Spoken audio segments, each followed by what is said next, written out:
I'm from the Same place as trap music, this that first react music. They can't hold me back, I'm feeling good cause I'm black music. Can't nobody touch.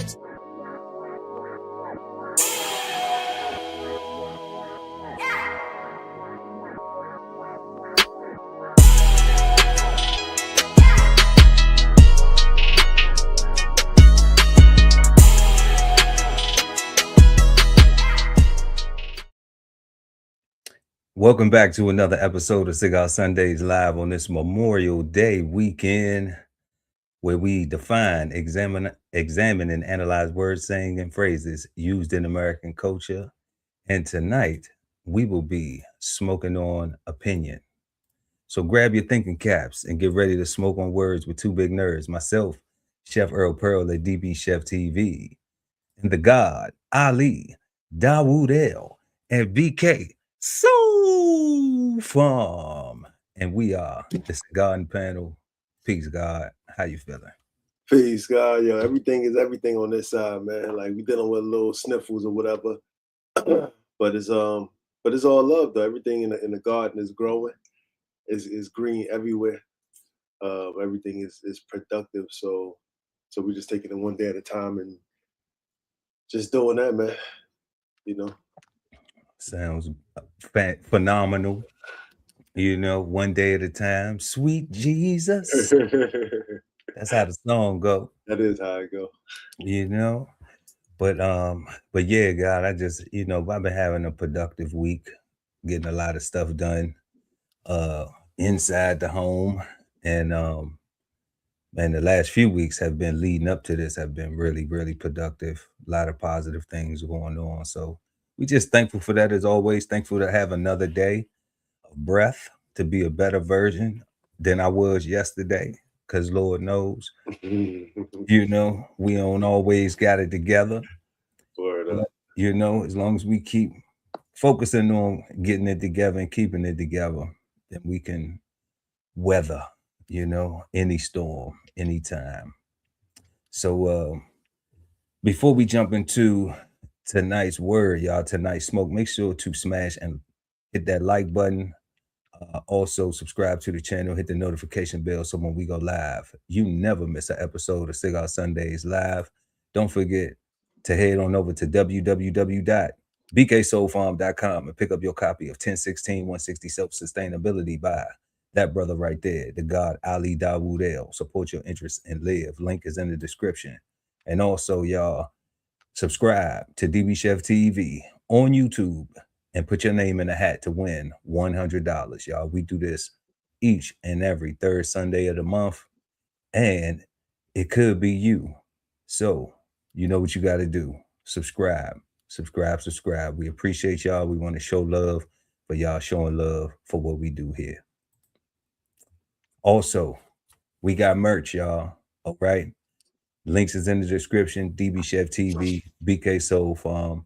And like we always say, if money's tight, it's all right. We're going to still love you. If they do what, God? Yo, just thumb up that like, man. Just hit the like.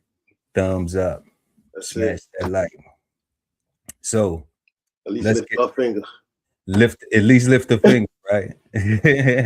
Not the middle finger, but you know what? We'd take that too. If you use it for that, if you use it to punch down on us, then hey, punch down. Why not? But we're gonna go ahead and jump into tonight's smoke, y'all. We are smoking on opinion. If you're new to the channel, y'all, what we do is we go through our words. We usually answer the first question, and then we go to the definition. Then we go through the remaining 2, 3, and 4 questions, 2, 3, and 4, and then we take a break for our flavor bomb, which is current event topics that we review and exchange our insights on. And then last but never least, we finish off with our last question. So you got to stick around to the end, and we always encourage you all to follow along in the chat, in the live chat, and comment with us and let us know what you think to the questions, your answers to the questions. We always respond, and if you catch the replay when we post it, then if you comment in the chat, we're going to comment back. So Our first question of the evening is, what do you think of when you hear the word opinion? Second, when can sharing an opinion become harmful, feeling like criticism? Third, the saying, opinions are like a-holes and everyone has one. That's what the ... is. Is it true? Yes or no? And why? Fourth, why do people hold tightly to opinions when evidence proves otherwise? And then fifth and final, last but not least, is the word opinion bad, good, or misunderstood? And shout out to people in the chat. We see one of our winners, Bubbling Brown, pulling up. We appreciate you for pulling up. Brown, I think was our winner last month for the cash giveaway. We appreciate you being in the building tonight. Shout out to Bubbling Brown. And we're gonna go ahead and light this smoke up. So what do you think of when you hear the word opinion? The God Ali Dawood El at BK Soul Farm. Peace, God.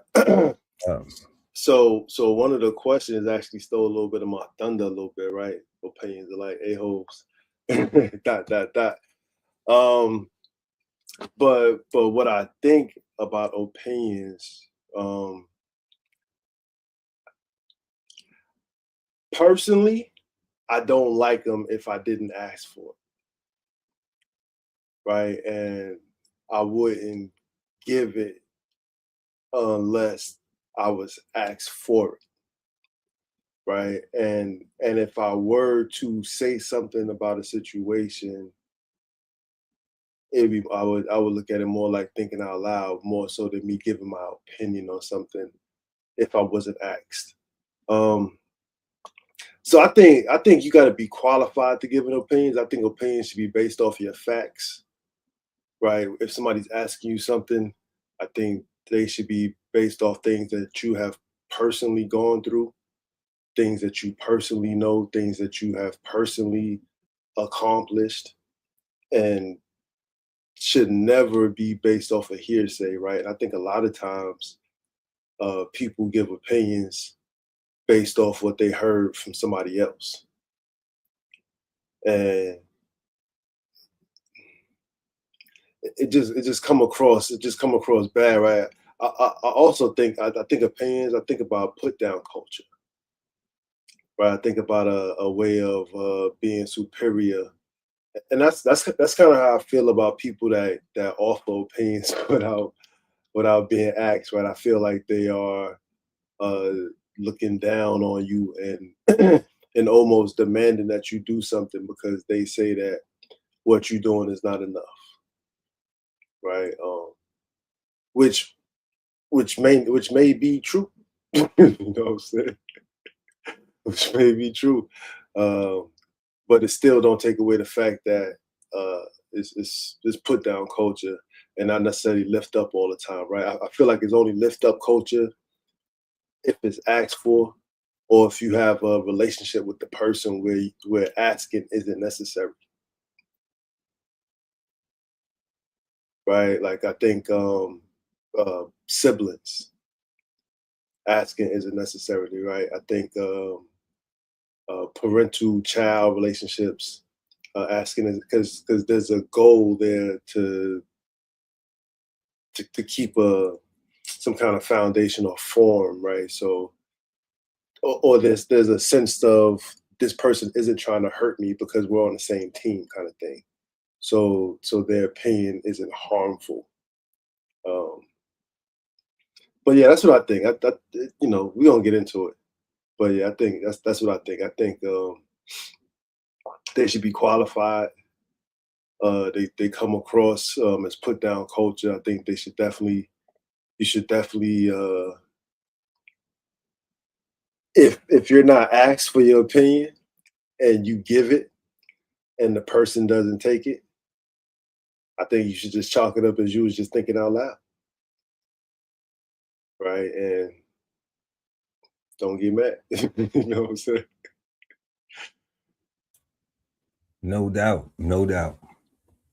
So y'all make sure to smash that like button, please, and thank you. If y'all just tuning in, y'all rocking out with us. We are smoking on opinion. And we are answering our first question. What do you think of when you hear the word opinion? Man, what do I think of when I hear the word opinion? Is it helpful? Is it helpful? Is it helpful? Will it benefit me? Is it beneficial? You know, can I trust the source? Yeah. Like one of the things you were saying was like, what history do I have with in that relationship? You know, what history do I have? Has that person showed me prior to this that they meant me harm?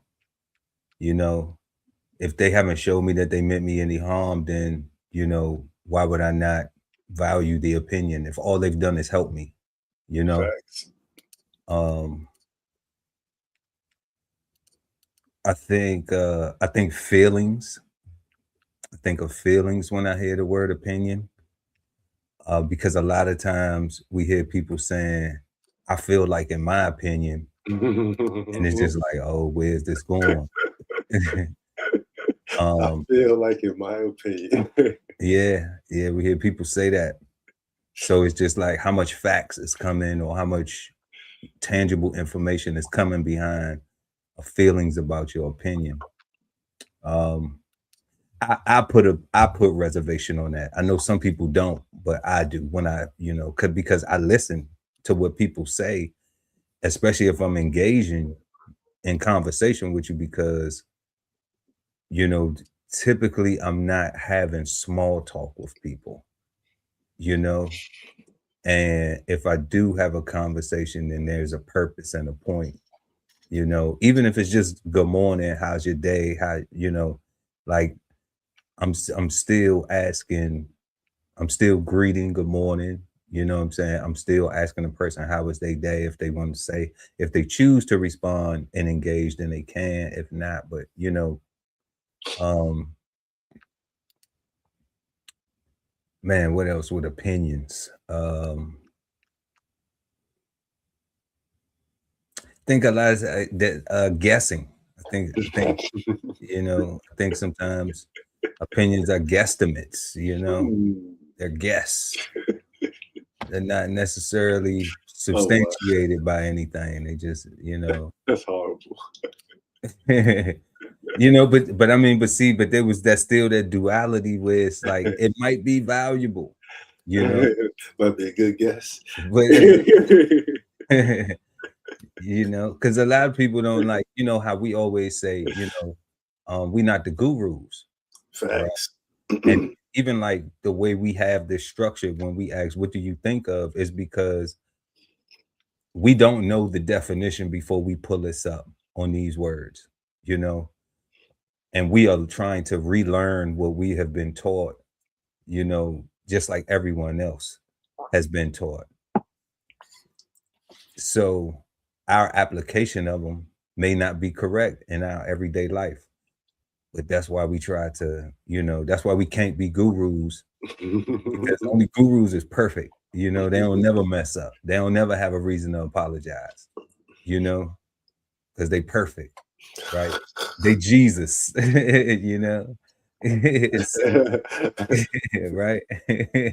So, you know, so we say that, we put it out there, that we ain't perfect, you know, especially when it comes to these words, and um we not the gurus, and that's not my opinion. You know, Now that, we follow it up with the definition right after what we say, what we think. you know, so we know that meanings, a lot of these things, and that's what we talk about when I'm talking about guessing. That's a meaning to me, you know. Is it valid? Does it, you know, is it tangible? Should I evaluate it as some worthy conversation? You know, that's a meaning to me. I don't even know if I am interpreting opinions correctly as of, you know, Sunday, May 24. You know, so So yeah, God, that's what I think of when I hear the word opinion. You know, guessing. Um, maybe it is, you know, some information. Is it tangible? Is it valuable? Is it something worthwhile listening to? Is it just something led by feelings and emotion and not really of any type of logic or anything beneficial that is going to help you in whatever it is that you're trying to figure out or whatever you're engaged in. Yeah. So that's what I got. That's what I got for opinion. So please, y'all, let us know, what do you think of when you hear the word opinion? And in the chat and or in the comment section, depending on when you're watching the show. Yeah, I got one more, God. Go ahead. It's even more throwawayable than advice, Okay. right? Because opinions, like you said, like I feel like. Mm-hmm. So even when people giving them, they don't even. I see how much I feel like. I feel like they don't even have that expectation of you actually acting upon what they're about to tell. I feel like people who have these conversations, they treat advice and like opinions like elevator conversations, or like just we call them like water cooler topics, just something just to be saying something. And it's nothing that they actually expect any follow through. So that's what I think. I think, you know, I was listening to you just now, and I was like, they're even more throwawayable than advice. Yeah, I do. I do think people do that. I do think that culturally is something that happens. You know, kind of like that attitude of like, you know, well, that's your problem, that's not mine. It's just my opinion. Right. Or it's just, or that's just your opinion of how it should be, Yeah. you know. Yeah, so yeah, that happens a lot. You know, I do see that happening a lot because of you know, I see a lack of communication, or lack of ability of people to communicate, um, so many different levels. But yeah, y'all, let's go ahead and jump into the definition for opinion. So we are visiting the Merriam-Webster dictionary. Y'all can find that link in the description as well. And we have opinion, a view, judgment, or appraisal formed in the mind about a particular matter. Okay, that's the first things it gives us: a view, judgment, or appraisal formed in the mind about a particular matter.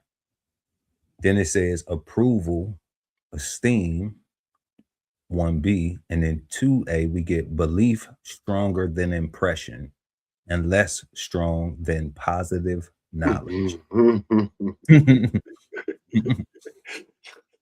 Okay. Then it says 2B, a generally held view.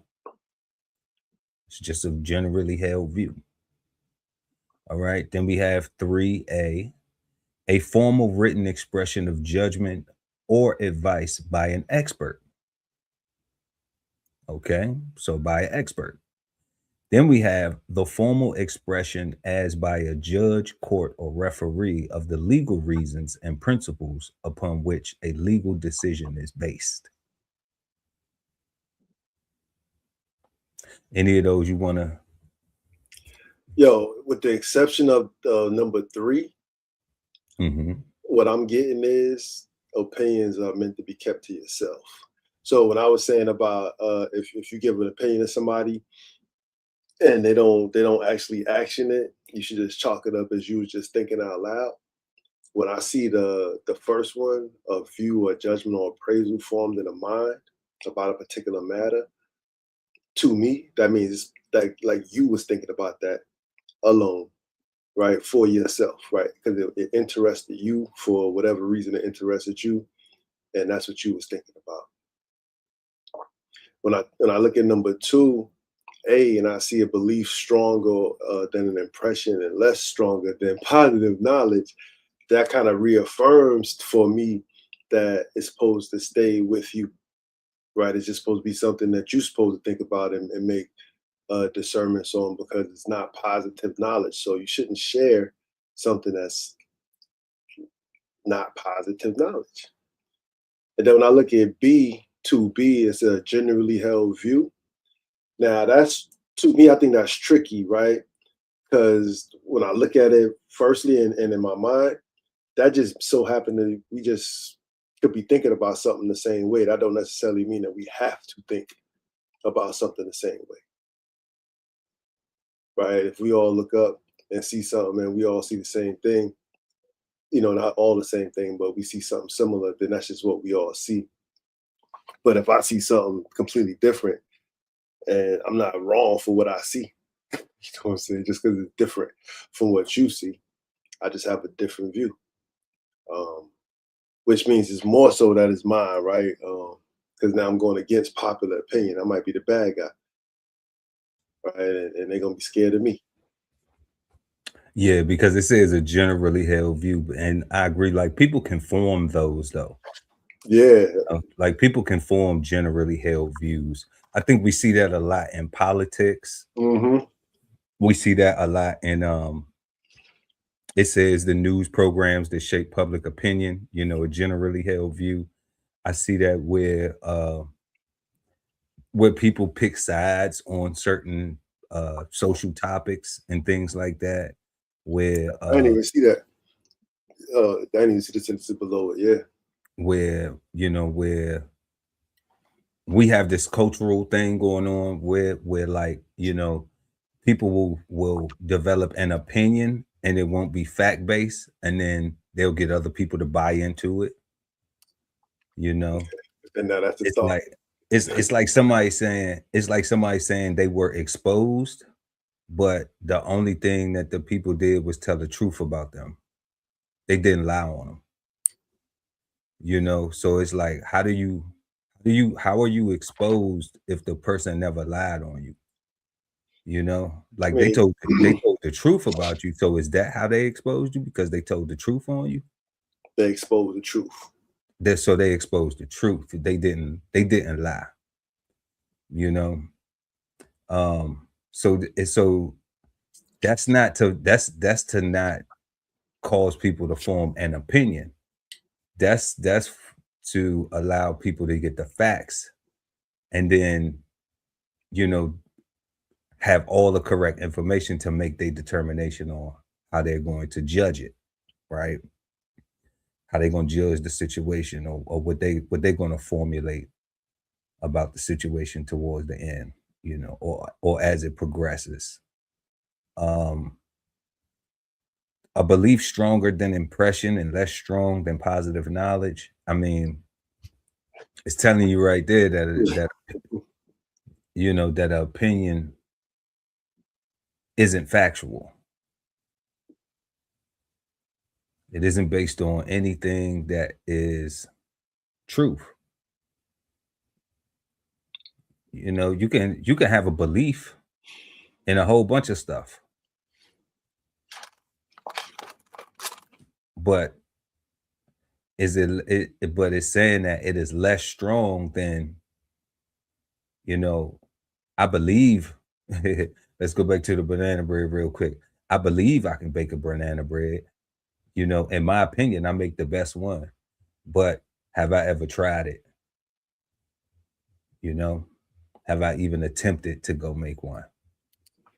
So that would be my opinion. That's not proof. I don't have any positive knowledge to substantiate my belief. But that number one, a view, judgment, or appraisal formed in the mind about a particular matter. I'm getting where it's like that's in your head. That's literally in your head. Yeah, like that's just all in your head. Like when you just ask, are you delusional? Like, cause that's in your head. Like that ain't, you know, like that ain't what's really going on. You know, Just what you think. It's it's just- what you thinking. You know, but I don't know. You know, like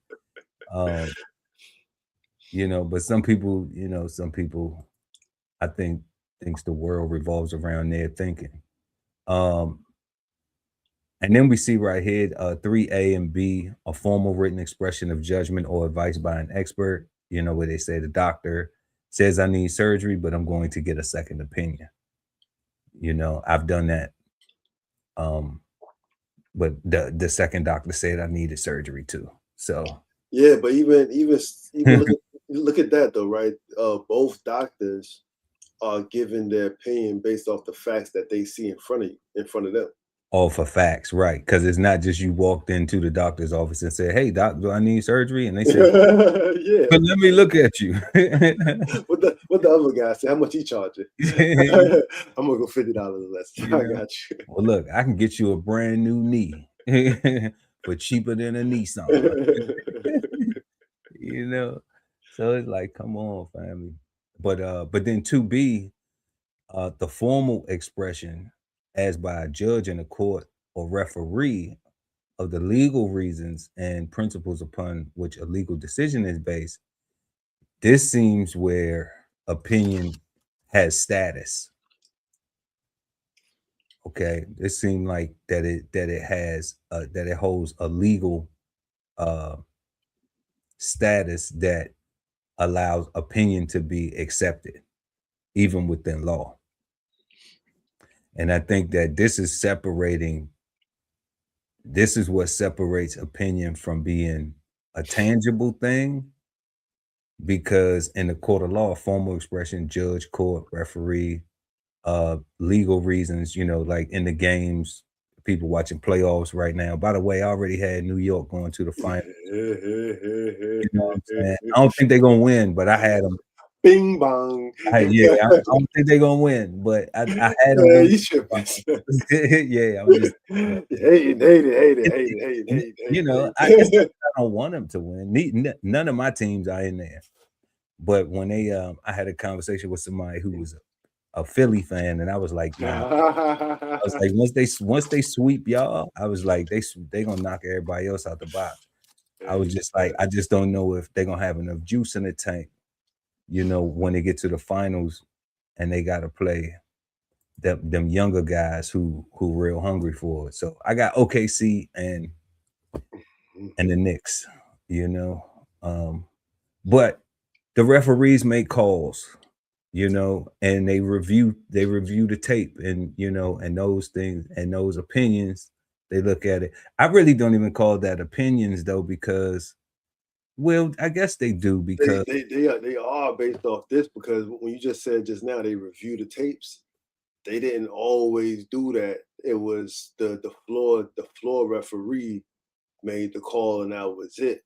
And if he or she had a bias, then nobody could do nothing about it. But since they started reviewing the tape, I mean, it makes it a little harder. well, yeah, now and you know what, and you made a good point, because I'm sure like when basketball first started, or any sports for that matter that isn't fairly new, um, you know, they started the inception of it, they didn't have replay. No. You know, and then replay has become more advanced now through with technology, because you can slow it down to the millisecond, you know, and actually see everything. We got different court views and different views with camera views. That's what I meant. Yeah. You know, so it's pretty sweet. But that's where I see those opinions being used, validated. It seems like you know, in the courts, in sports, and in the medical field, opinions have validity. It doesn't Any place else? Don't seem like it matters. any place else. It don't seem like it matters, right? Seem like you're just thinking out loud. Like you just, you know, Yeah. your opinion, you literally just thinking out loud based off Webster. Yep. So let's head on over to the thesaurus and see what type of synonyms they give us for opinion. So we have as in belief and also as in decision. And then we have belief, an idea that is believed to be true or valid without positive knowledge. So we have belief, view, mind, attitude, feeling. There you go that word. Feeling, conviction, impression, perception, sentiment, judgment, verdict, notion, idea, comment, observation. That's wow. That's different. Estimate, estimation. They even have advice in here. A thought, persuasion, assumption, decision, viewpoint, suggestion, a guess, theory, a recommendation, a remark, a perspective, a presumption, a conclusion, a say man, hey man, hypothesis, concept, determination, faith. Wow. Stance, esteem, reflection, conception, hunch. I got a hunch. Conjecture, position, stand, input, standpoint, presupposition, credence, credit, take, outlook, surmise, angle, shoes, counter view. God help me with that one right there, God. Obiter dictum? Obiter dictum. No, obiter dictum. You only got the one T, I think. Yeah. Okay. That deliverance and the slant. And the antonyms are facts and truth to all of that. Fact and truth. Yeah. Yo, so observation caught me off guard too, but I started thinking different people's viewpoints and their observations being opinions. I get that. No, I get that. When I started looking at the rest of the words, I was like, all right, because I was like, that threw me. I'm like, nah, you looking at it. What do you mean? No, you're right, God, because that's a beautiful point, because I correlate that to a situation where, you know, people on the outside looking in were making an observation. Yeah. So in their opinion, they deem me to be a certain type of way. Yeah. You know what I'm saying? And I look at it like, nah, your opinion is wrong, because you know, well, I would say this. The observation that was made, that was given an opinion, was to misery. And I would say that misery loves company. Some people just want to be left alone. You know? So that's what I would say to that, because often people think that that's the case. So we see opinion as in decision. All right. So decision, a position arrived at after consideration. Okay. So it's crazy that consideration is in opinion as a decision.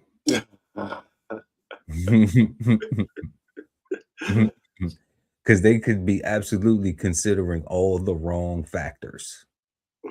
So it doesn't say that the right things were considered. It doesn't say that truths and facts were considered. It's just after consideration. So that's, and then the decision happened that the person made, you know? So, you know, I've done that too, made a mistake doing something, and, you know, I arrived, you know, at a position, you know, after not considering my actions, you know?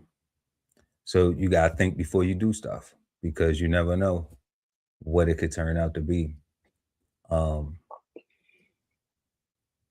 Definitely. So we got decision, verdict, conclusion, determination, judgment, diagnosis, resolution, view, award, ruling, choice, call, finding, sentence, mandate, deliverance, consensus, instruction, decree, order, belief, adjudication, conviction, word, selection, disposition, option, dictate, directive. Is that what we see right there? Yeah. Commandment. Not the commandments. All 10 of them. Mind, the last word, sentiment, say so, behest. And what is that? Edict. Edict. Okay.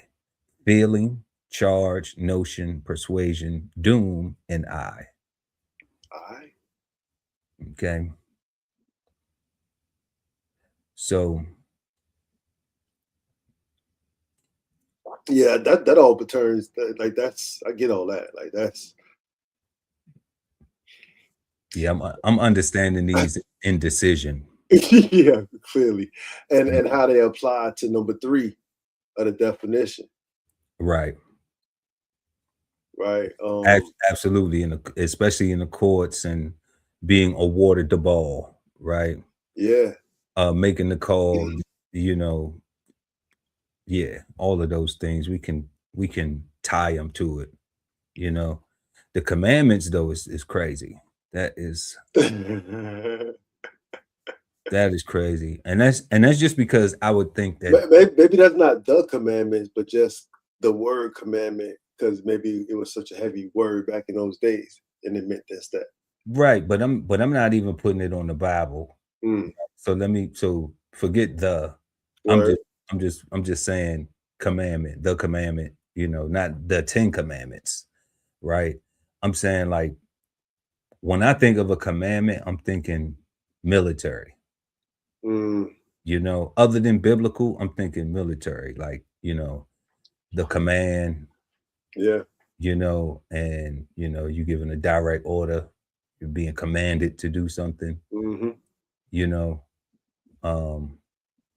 and I get it in decision, but I guess I get that after a position arrived at after consideration. So in that case, there may have been you giving an order, there would have been some consideration into what needs to be done, because who would you command to do it? You want to task the most qualified person, or the person you think will be able to complete the task, right? Yeah, you know what I wish they would do? I wish that they would, in a thesaurus, correlate. You see how they got as in belief and as in decision? I wish that they would correlate the numbers to the definitions that these apply to, so that somebody wouldn't think that they could use an opinion as a decision, as indecision, by doing some consideration of some stuff. Right. I mean, that's true, but we studying it because we know daggone well, from your point, God, you know daggone well, like that's not going to be a belief stronger than impression, stronger than positive knowledge, you know? Right, like. So we would know. So for us, yes, and that's why we have the conversations, exchange the insights, break it down, because we can collectively agree right now that part of the synonym does not apply to a generally held view. It does not apply to a belief stronger than impression or less stronger than positive knowledge. A view, judgment, or appraisal formed in the mind about a particular matter. You know, because the decision had to be made. And it had to be written down. It had to be publicized, right? It had to withstand appeal and all that stuff, and ridicule and whatnot. That's what I'm saying. That's what I mean, right? Because I feel like somebody. Well, it's just because I'm looking at this. I'm thinking I should never ever say, well, my opinion is this, unless I'm an expert on a particular thing. Yeah, I'm thinking use the word no more at all. You know what I'm saying, guys? I'm thinking I'm going to work on not even using, in my opinion, at all. Like, yeah, you know, because I I'm not a practice not doctor. saying a lot of things. Yeah, right. Like I'm saying, this should be taken out of the lexicon unless you're a doctor, lawyer, or a referee, or something like that, based off of this definition. And even the way that they're using the thesaurus that supports this, it's just my opinion. It's actually an insult. I find it to be offensive now, right? Like, well, I'm not offended by it, you know what I'm saying? I'm not offended by I'm a it. little more sensitive than you, though. Yeah, okay, that's fair. You know, but I'm more sensitive about other things though. You That's know? true. So, you know, so like, yeah, I have my Ralph Tresvant moments with certain things. You know, if y'all don't know Ralph Tresvant, I need a man with she need a sense. man with Well, she sense. need man. You need a We man. both, man. I ain't tripping on that, but Yeah, you know, so you know, but yeah, but definitely. But I do see a reason to not use opinion yeah, in my own language, in my yeah, own communication, because we know that the connotation of it socially is, oh well, it's just an opinion. We talked about that with advice, you know, where you could have a suggestion, opinion, or recommendation to get to wisdom of like positive knowledge, you know. But it was just like, how do you weave through the opinion, the suggestion, and the recommendation part to validate it, you know? In the mind of how, in the social construct, that nobody values opinions, nobody really values a recommendation, you know, or suggestion. So um so we have opinion, y'all. We have opinion as in belief and as in decision. And then we can go over here back to the definition one more time, and we see opinion, a view or judgment or appraisal formed in the mind about a particular matter, approval, esteem, a belief stronger than impression, less strong than positive knowledge, a generally held view, a formal written expression of judgment or advice by an expert, and 3B, the formal expression as by a judge, court, or referee of legal reasons and principles upon which a legal decision is based. And that is our definition of opinion. So let us know what y'all think about that in the live chat or in the comment section below, depending on when you're watching the show. And we're going to go ahead and get to our second question of the evening. When can sharing an opinion become harmful, feeling like criticism?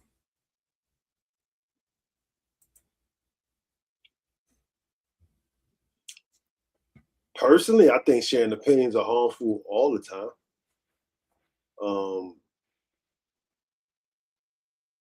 Especially now I'm looking at this definition.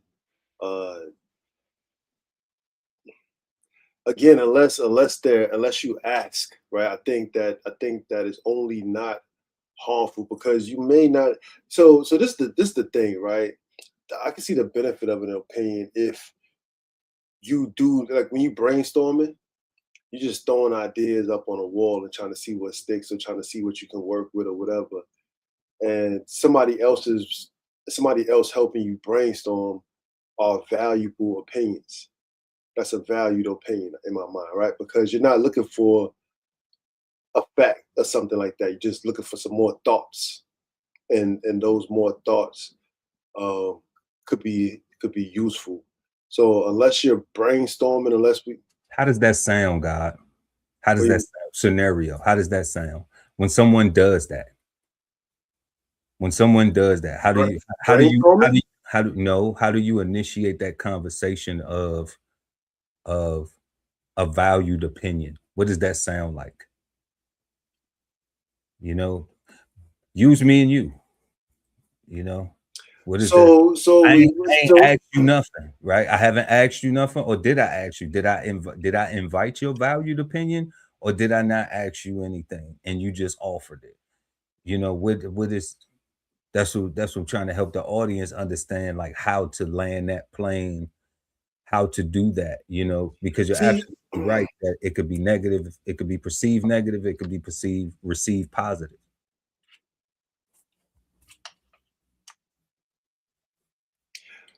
Like so we already value each other, right? So which is first.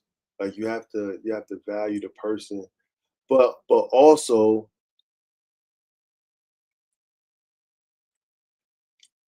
you wouldn't start telling me about some farming stuff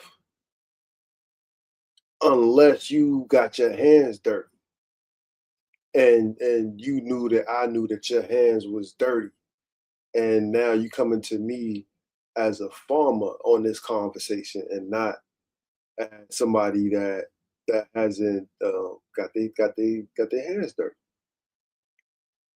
So that's how it happens with us, and not just with you and me. Like that's how it happens with all the people that I value.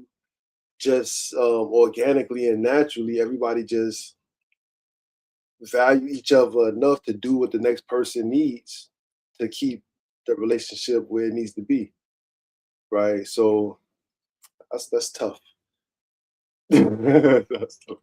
That's tough to answer. Okay. Okay. Um, but I think I think opinions come across as criticism all the time when it's not asked for, right? Or if somebody's talking to you from a place where their hands have not been dirty, right? If you ain't played in the dirt, if you ain't dug up nothing, um, and I'm just using myself in gardening, talking to me or telling me what I should be doing, right, or what I should be growing. What you should grow next is this. Like, unless you want me to grow that so you can buy it, I'm kind of upset. What you telling me? Okay, that's fair. But what if they're not giving you an opinion on what you should grow? What if it's an opinion on using a certain thing? You know, using a tool or something. And again, unless they have experience with that in that field, it's noise, right? Because I need number three opinions, right, from experts. You know what I'm saying? I need those are the opinions that, and when I'm talking to you about something, right, you give me the math back, like it's from what you have done and what you've seen, and from your successes and from your failures, which are valuable to me. Like your failures are valuable to me, Right. right? So um, I think it all starts with valuing the person that you're engaging with in the first place, right? To where I heard my sons talking the other day, and my youngest son asked my older son. He said, "I want to ask you something, but I don't want to make it sound crazy." And his older brother was like, "Yo, son, like you my brother. There's nothing that you can ask me that's gonna make me hate you. Like there's nothing that you can say to me that's gonna make me discard you or whatever. Like just act, just say it. Like don't be timid, don't be shy, don't be none of that because you're safe with me, right? And that's important, right? Because if you don't feel safe with that person, then even in formulating your thoughts to even ask a person a question about something may come across like, man, I don't really want to ask this person because they're gonna come back with a whole bunch of rah rah. I don't really want to hear none of that. And then when they do, it's like, see, I ain't even want none of this. You know what I'm saying? Like, I ain't even want none of it.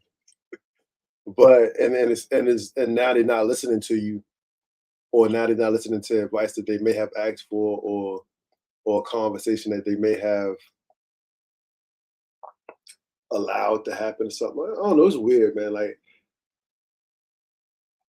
you know, like I said, now that I'm looking at the definition, I'm more to the fact like I don't want nobody's opinion about nothing, right? And nor am I gonna give you mine, right? Because those are my thoughts, and that's just how Ali thinks. And we don't need too many Aliites. You know what I mean? One is enough. No doubt. So right now, y'all smash that like button, y'all, if y'all watching this right now, and let us know what you think of when sharing an opinion. Oh, when can sharing an opinion become harmful, feeling like criticism? Look, that I ain't even see I got become harmful. And then that's what happened when I be rushing. I should be that just show you I don't put these shows together weeks at a time. I be, you know. But yeah, so that's what we're answering, y'all. Let us know in the comment section. When can sharing an opinion become harmful, feeling like criticism?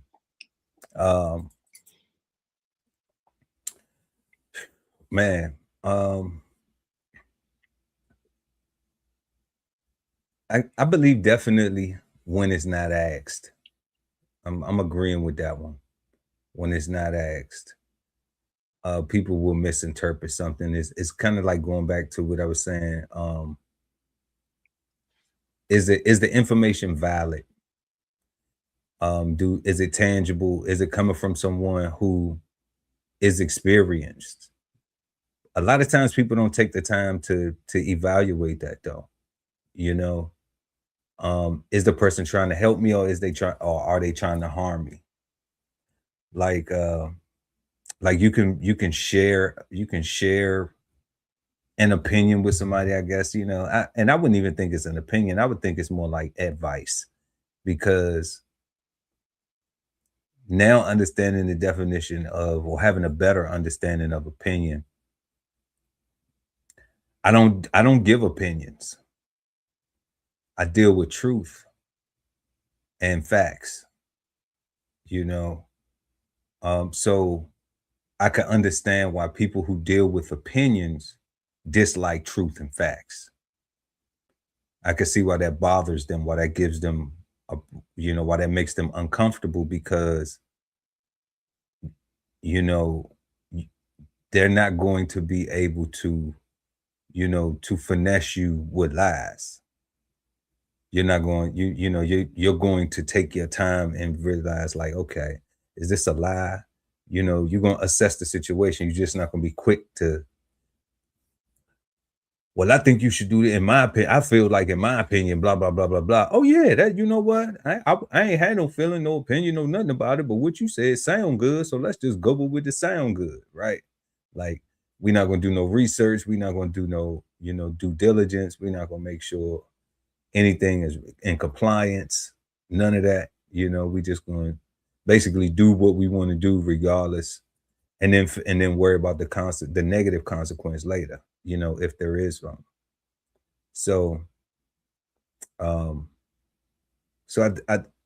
think the main reason why is something that you said, where like just people not really valuing the people that they have the conversations with. They just really don't. They don't value the people that offer, when you offer an advice. And I think a lot of times people don't do enough self-reflection too, to determine whether it is criticism,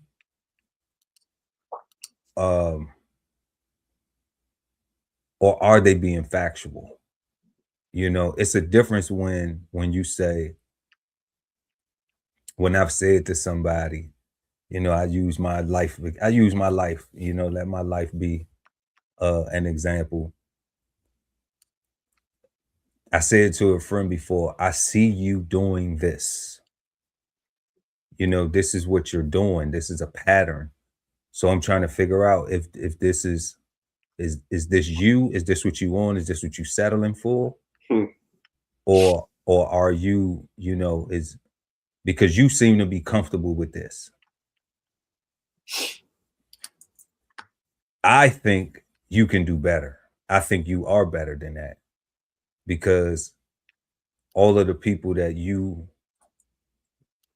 know, I would say maybe value their opinions in that, you know, you're comfortable with them doing stuff for you, but you're not trying to do that much for yourself, you know? So I think you can. I think it's because you're soaking up the game from everybody. So it's like how, you know, or are you just a sponge that can't squeeze Hmm. out none of it, you know? But that person took it as like, you know, that's my opinion. I'm negative. You know, I'm rude. I'm this. I'm whatever. However they took it, I still don't know to this day. But my thing is like, I wasn't going off of no guess. I wasn't going off of what they say like a belief stronger than impression and less stronger than positive knowledge. Like, you know what I'm saying? Like I'm going off of positive knowledge. like, like I seen you do this. I've watched you do this, you know, for years. So at this point in time, I'm still willing to help as I have been, but I'm just acknowledging the fact that like, okay, am I enabling? You know, and I don't want to enable you anymore. You know what I'm saying? And I think that you're treating it like an enablement versus help. You know, so you know, help is I need a little help to get me through so I can get here because I have a plan. Enablement is, you know, come on through and then you will figure out your plan. You know, when you get here, no, you know, like you should have your plan coming in the door because now you looking like a drifter. You're not looking like somebody that has a plan that just needs help to get to it, to get to there, to reach their goal. So, you know, that's where I think opinions can be. And I think that the reason why that person probably hadn't self-reflected or had anybody to say that to them, so they received it negatively, you know, and then maybe say, well, that's just your opinion. But it's like, but I'm taking it from facts though. I'm not just coming up with this thing in my head randomly because I'm delusional and I think, you know, you need to do something my way or that you like, I ain't on none of that. I'm saying this what you've been doing, you know? So you mad at me because I'm identifying what you've been doing because I'm calling it out. But like, look, I ain't telling nobody else. I'm just telling you. I'm having a conversation with the person who's doing it, And that's it. you know? So it's like, so it don't come to the point where, you know, I may have to tell somebody else because I'm just like, at this point, I need help, you know, you know, because, you know, like I don't want to, I'm not gonna crash, you know, like ain't nobody gonna trick me out, you know what I'm saying? I'm all the hard work and everything that, you know, all the complications in life I had to get through to be here, you know. When I was born, they broke my leg, I was breech, you know, so I came out, you know. Yeah, I came out struggling. You know, we came out the womb at a disadvantage, you know. But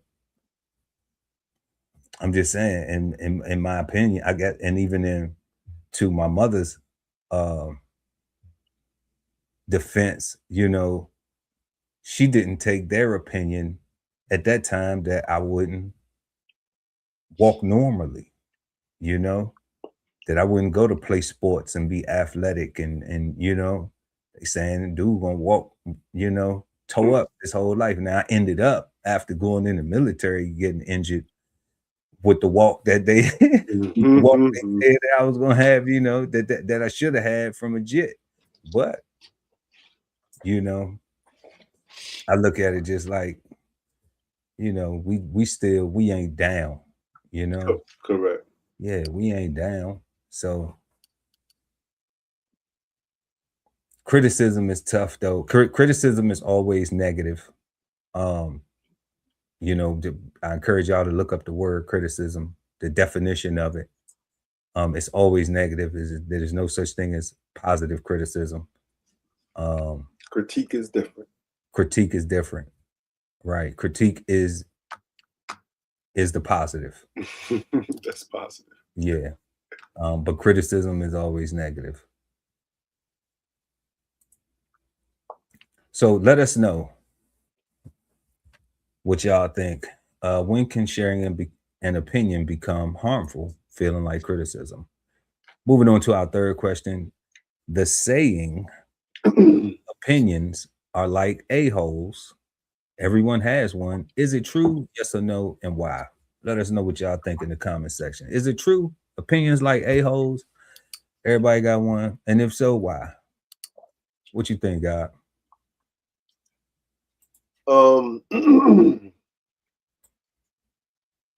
I think it is true. I think everybody's trying to be a star or influencer, right? I think everybody trying to be the person that said "I told you so" or "I did this" or be a main character. Main right? character. You know what I'm saying? I think that's what that's about, right?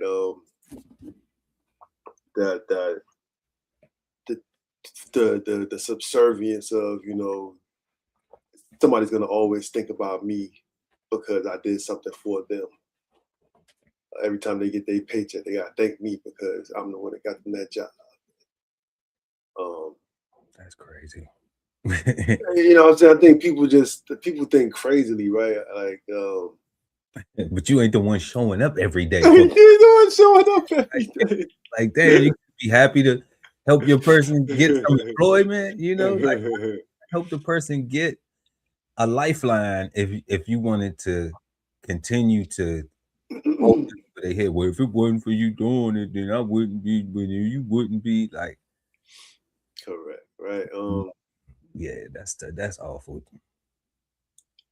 But now more especially looking at the definition, I think that is more applies now because it should be kept in your mind, right? It's something that you should keep to yourself, unless we're doing an activity, unless we're brainstorming, or unless you're a professional, like unless you're number 3, right? But besides that, then you just giving me more noise and just more stuff, and yeah, God, I just like, you know, it's just, I don't see any value. I don't see nothing wrong or anything wrong with saying I don't know. Man. Right? I'm not sure. Like I've never heard of that before, and let me go look that up. Like I'm curious. Go look at it. Now I'm curious. You know what I'm saying? 'Cause I got the supercomputer in my hand, right? Man. Well, I got the supercomputer in my head. Right. But I got a machine that can help me activate it. Exactly, you know? Right. The powers of Grayskull, you know. You know. And that's what I think. I think that people just be out here wanting to be main characters and just spewing stuff and wanting to look down, right? I think it is a part of put down. I think people do want to looking for that aha, I told you so, right? It come like even when people can see somebody going down the wrong path, tell the person they're going down the wrong path, the person ignores them, and still want to help that person when they spin the block, but they only want to help them if the person can accept them saying aha, I told you so, to their satisfaction, and then they feel like they humbled the person enough, and now they can go ahead and do greatness, right? I think that's that sounds like you need to clean house, man. You know what I'm saying? Like, you got the wrong people around you. Yeah, that's like that's what I'm saying. Like people ain't for you. And that's what I think. You know, the those people aren't for you. I think that's what the sentence means or the statement means, right? Those people aren't for you because they're just telling you stuff, and it's not brainstorming per se, right? Because even brainstorming is around a specific subject matter, and it's not random thoughts, right? It's just looking for another way to think about this problem, right? Not just give me what you're thinking about today, and not compared to what I'm thinking about today. That's not brainstorming. I don't know what that is, but that ain't that. You know what I mean? It's exchanging thoughts, that's for sure. It's exchanging thought. It is an exchange of It is an exchange of thoughts. I guess that's true. Right, for whatever value that is worth, right? But that's what I think, like, I think it's a true statement, and I think it's because people want to be main characters and want to feel important. Want to feel important, yeah. Yeah, I like that part about I told you so, because I'm a I told you so person. But I'm only a I told you so person. Well, let me not say that. I'm a I told you so person, you know, but not maliciously. You know, I'm not a malicious I told you so person. I'm one of them I told you so people that's just like, I told you so. You know, but what do we do now? What we do now? Because that's done. You know, like, okay. And it's not to harbor, you should have listened, because it's done. You know, what's done is done. Like, you can't get, you can get a go over, but you won't get to fix that turn. You know, like, that turn is done. So that's the reason why I do the I told you so, because a lot of times, though, when I have done it, I'm just checking, I'm evaluating a relationship, like, you know, like in certain instances, it's just like, why would you think that I would tell you something that wasn't going to be beneficial? Why would you think it was just opinion? You know, like, when when I've shared with you things that are beneficial before, you know? So, like, we don't have a history of me sharing with you bad things, right? So why would you do a bad thing to me, be disrespectful, or why would you think that I'm going to, you know, that I'm sharing information with you that's going to be harmful? Like, I don't have nobody time to waste. That's the thing. Mine. You know, like, but I'm saying I can waste my own time doing things that I enjoy on my own. You know, like, I don't need you to have a good time. You know what I'm saying? Like, at all. And it'd only be a waste of time from the other person's observation. That's it, you know.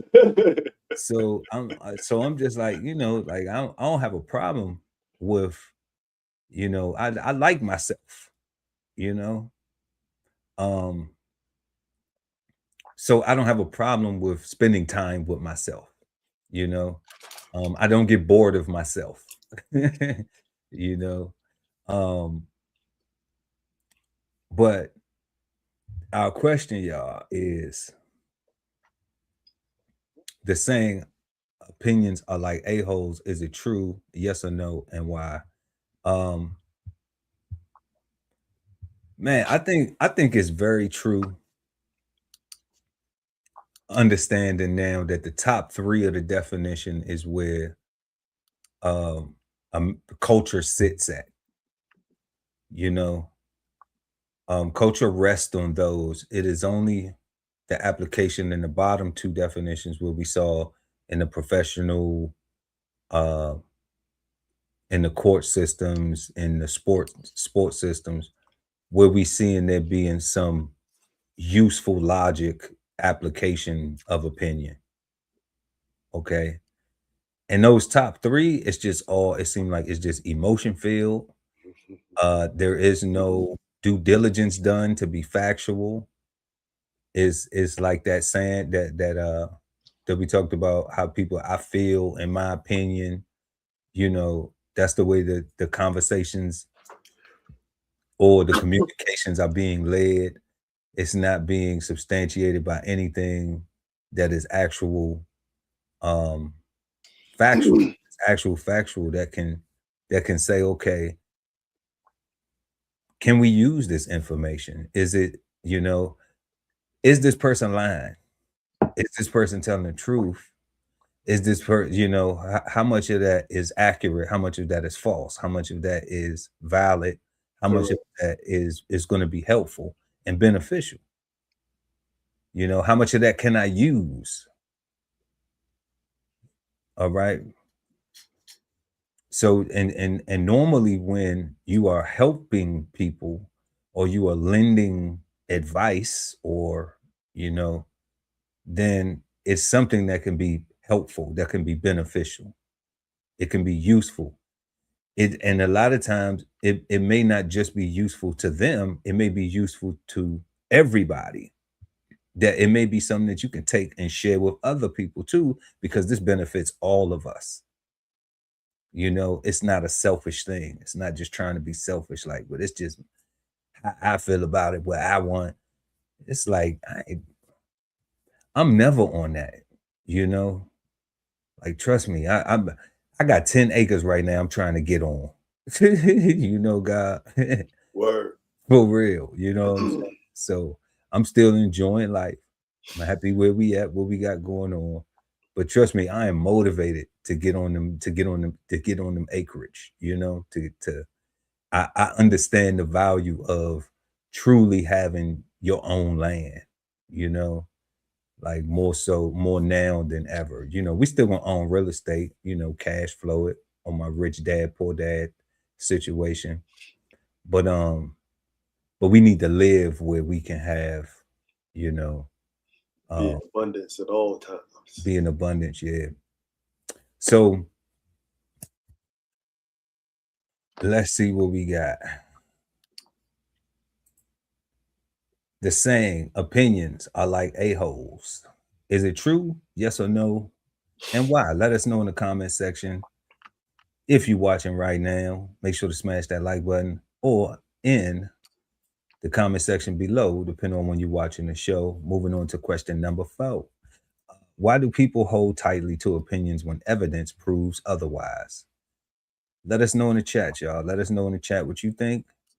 And yeah. Why do people hold tightly to opinions when evidence proves otherwise, God?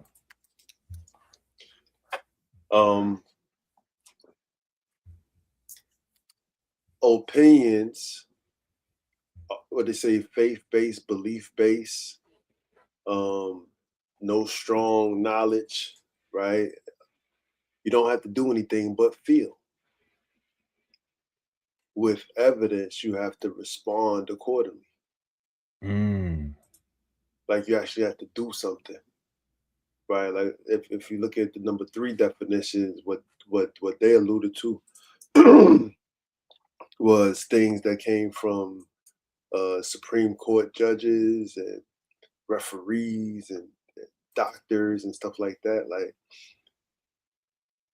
those things were somebody had to do something. Somebody had to follow that. Like, have to, right? Like, this, you be breaking the law if you go against what's written down, kind of thing, right? The rules. The rules. Their opinions, because their opinions matter. Their opinions carry so much weight that right. they are the rules. Right. Right. My opinion could be just a rule for me. No, you follow the rules. But I'm not following the rules. I'm gonna do what I want to do, and then ain't gonna be no consequence of it. And ain't gonna be no negative consequence of it or not. It's just everybody gonna say I don't have to follow the rules, right? I don't have to follow the rules, right? And so that's what I think. I think that we lazily talk to the wrong people and get the wrong advice from the wrong people, because of the expectation of actual action, and the amount of work that we got to do is less. If we go to the right resource, one, we actually got to get prepared mentally to go communicate with the right resource, right? So we can't be shucking and jiving. We got to be presentable so that the person takes us seriously, so that they don't feel like their time is going to be wasted off rip, right? Then we got to be receptive to what the resource is saying, and then we actually got to go implement that, because the resource has expectations, because they just exchanged their time with you, right? So that's a lot of work. That's a lot of I gotta do this, I gotta do this, I gotta do this, I gotta do this. If you just following based off your feelings, you just gotta feel that. Like you ain't gotta brush your teeth. Following the rules is too much work, right? Because you actually have to follow the rules, right? Like it's not even, you gotta know them. Because you gotta know them to follow them. It's not even about too much work. It's literally work. Oh, so typically a person in that situation just doesn't want to work at all anyway. They want to escape. They want to just they want it to magically go away, and just they want to as much reward as possible with as least work as possible. Correct. I can get that. I can dig that. And then they tell themselves that that's capitalism, right? They say, and I'm like, all right, no, but all right. Don't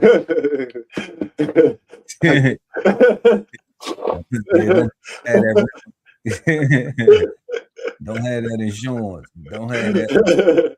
Yeah. That's what I think. I think it's just feelings don't require any work, and evidence is a responsibility to do work.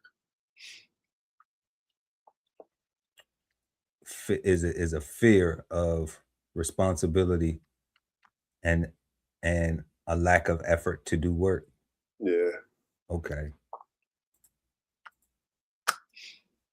So, y'all, we are smoking on opinion, and we answering question number 4 right now. Why do people hold tightly to opinions when evidence proves otherwise?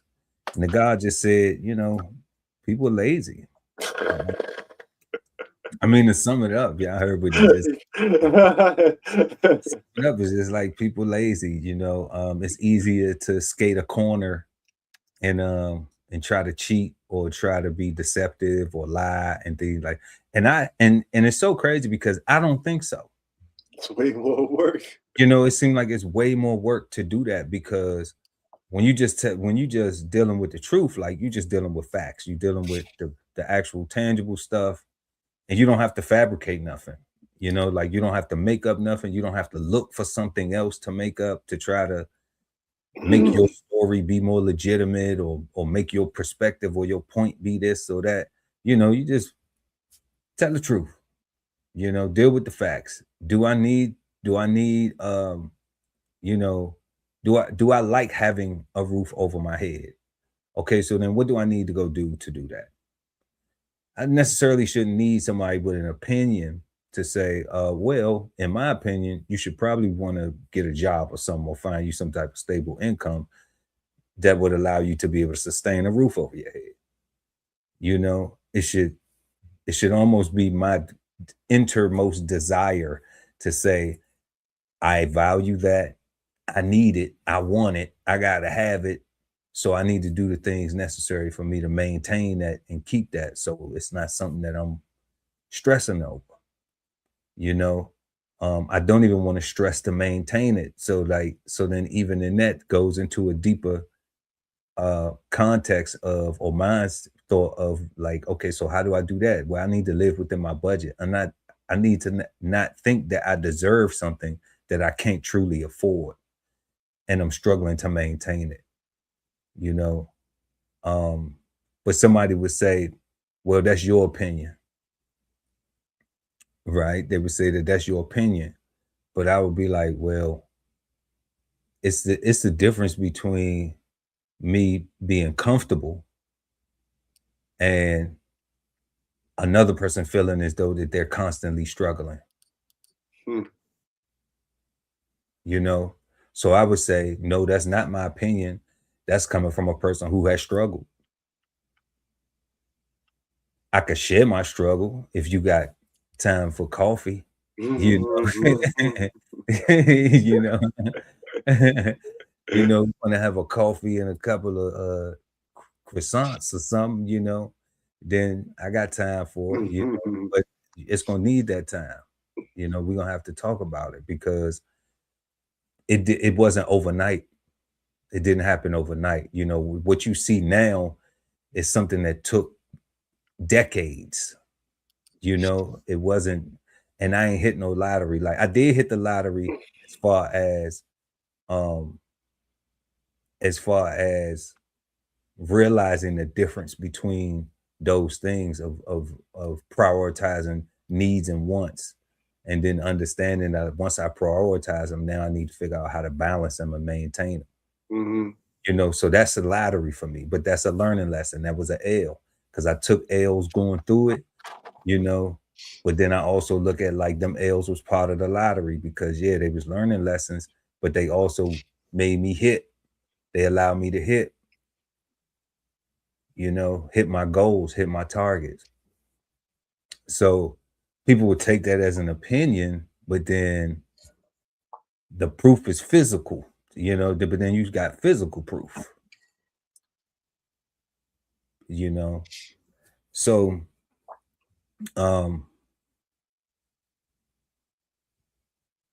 I really think that that it's just not a lot of self-reflection. I think that's why people hold tightly to them. You know, that it's just not a lot of self-reflection. I don't think people do enough self-work.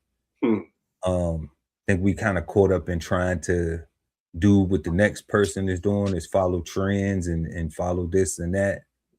And people are scared to say, you know, like no, I'm okay with not being with the crowd. You know, I'm okay with not having, you know, a whole bunch of people around me all the time. I'm okay with not having you know, whatever you think your social norm is that you value and you need for you. You know, I'm okay with you having that for you, and I'm okay with having mine structured the way mine look like. Correct.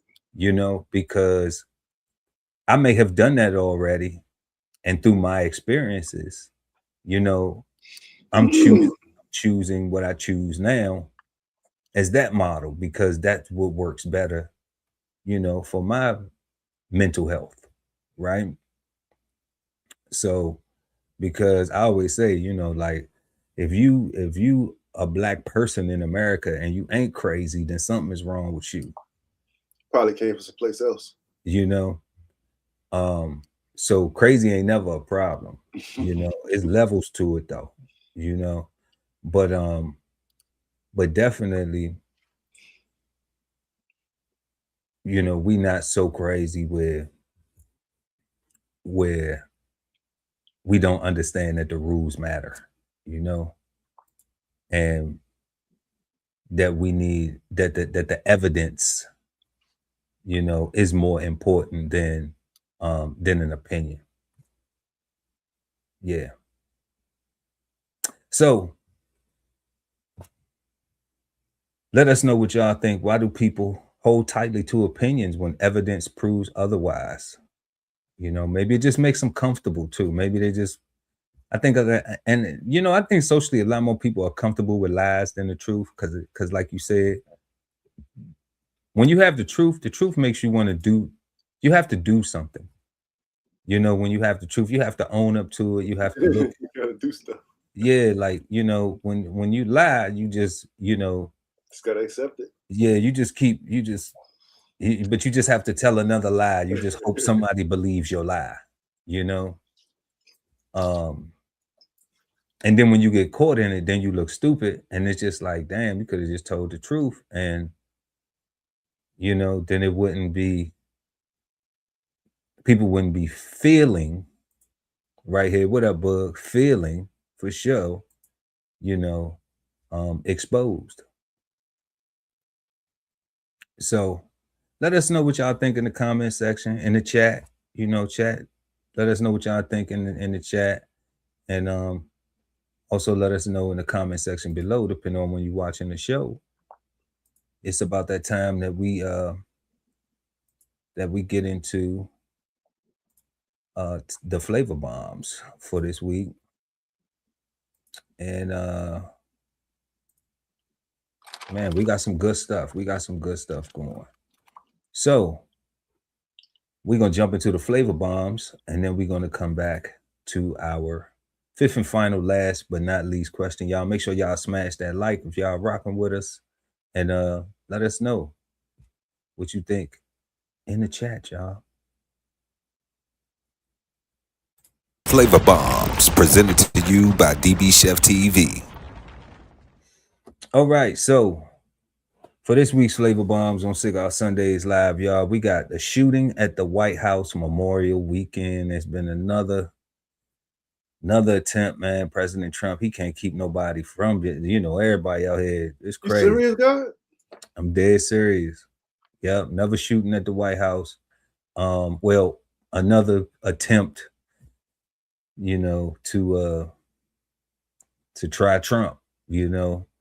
And I don't get it. I don't get it. We'll talk about it. But then we got TSA allows medical cannabis through the airports now, y'all. Medical cannabis is good to fly in the friendly skies. You can sky high, sky high, sky high.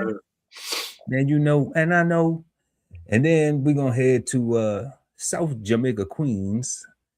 Rap legend 50 Cent is giving back to the youth, y'all. Shout out to 50 Cent doing something positive, man. Last time we had something on him, he was donating money from the in Shreveport, right? In Shreveport to the victims, to nonprofits that support victims of domestic violence. Yeah. And SA. And he was donating proceeds from that Diddy documentary that was on Netflix that was so controversial. And now he's in Houston, you know, continuing to give back. So we got a story and we're gonna go check that out. Let's go ahead and get to that. Flavor Bombs, presented to Whoa, okay. An ambulance with its lights and siren on left the area where a man opened fire on Secret Service officers outside the White House Saturday evening, shocking those nearby. It was scary. I didn't understand what happened. This family was directed away from the White House just after the shooting. Did you start, please keep walking, please keep walking? The shooting was even more concerning for journalists who were reporting from the north lawn of the White House, including CBS News correspondent Aaron Navarro. Reporting on Capitol Hill. The Secret Service ordered everyone to rush Damn, you heard the shots in the background, God? Yeah. inside the White House. A person familiar with the investigation tells CBS News the suspected shooter was identified as 21-year-old Nasir Best, and that last July he tried to gain entry into the White House and was arrested, then sent to a psychiatric hospital for mental health issues. Court records show he told Secret Service officers he was Jesus Christ and wanted to be arrested. In this incident, a Secret Service spokesman says that he said he was Jesus Christ, God. He said he was Jesus Christ. I'm at the White House. Tell President Trump Jesus is here to see him. Jesus, yes, Jesus Christ. Jesus the Christ. Jesus the Christ is here to see him. You know, clear his whole schedule for today because Jesus the Christ is here. Yeah, and they threw him directly into let me be mindful because mental health is serious.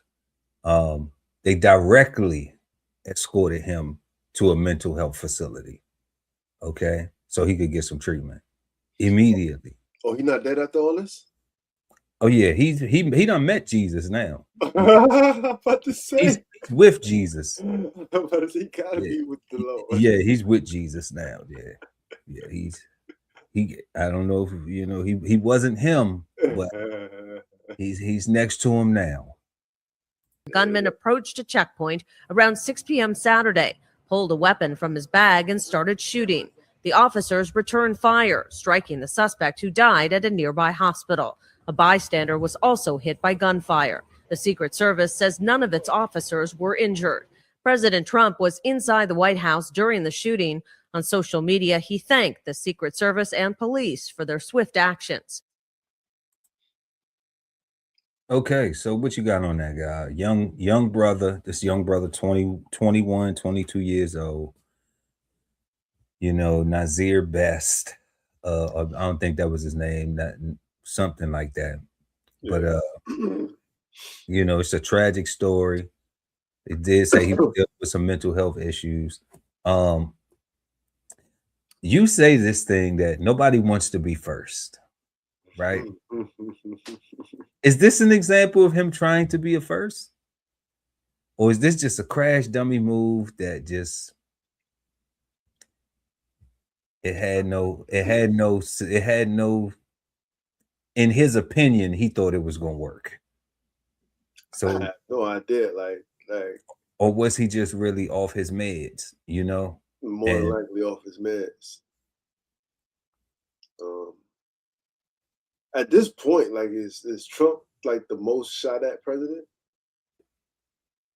in our history? Like, I know it's been 3 attempts this year. You know what I'm saying? Like, as the good American that I am, I kind of almost want him to step down for his own life, for his own safety. Yeah, right. Good, nice. I like that. I like how you.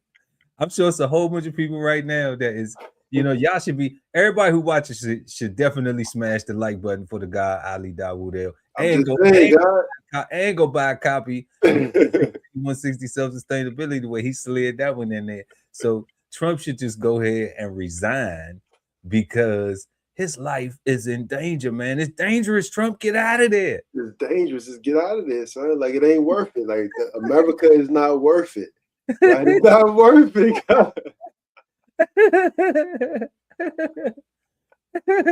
You know what I'm saying? Historically, the most targeted president, man. Like, I think that should just be like, yeah, you got to resign for his own safety, man. Like, I'm just tired of seeing, my president getting shot at. I'm sorry. I'm just, all right. One more time. Say it one more time, God, for the people. Nah, like as a citizen, I'm really sick and tired of seeing my president getting shot at, right? And at this point, I'm saying he should step down and let somebody new get in there, because clearly, either the people don't want him in there, or somebody don't want him in there, because we said that's the third time this year, right? Like that's a lot. It is very concerning, I mean, how many times do you got to get shot at before you move off the block?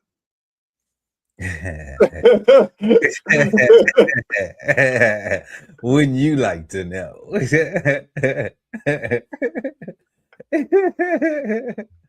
Wouldn't you like to know? Let's just say at 19 I made my mind up. Let's just say that. Let's just say at 19 I made my mind up. Yeah. Because I don't even think that getting shot at was the horrible part in my experience. The horrible part was going to go sit in jail and prison. It was going to go sit in prison and spend the rest of my life in prison. That to me was more of a kick in the hind parts than worried about that, because yeah. But he made his prison, like he not going to prison. Like he just got to keep ducking. Like he almost got as many attempts as what's the god over there? You see, he got to keep ducking. He's insulated. What do you mean? One time with his ear though was Dead. He's dead. He is deceased. Okay. You see what that got him? You see what that earshot got him? He got his ass quick. Do not even go to jail free. You don't get you get no more rolls of the dice. Okay.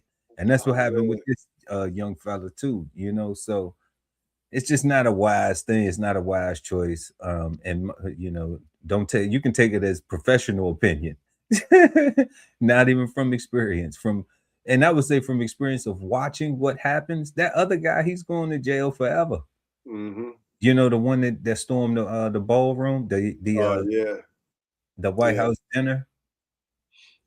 Yeah, he's gonna get hit with the same charges, and they're gonna lock him up, put him in solitary for 20 years. You know, yeah. So I mean, I don't see the value in it. I don't see the point at all. Man, unless all these people are just suicidal and, you know, suicide by Trump. I don't know,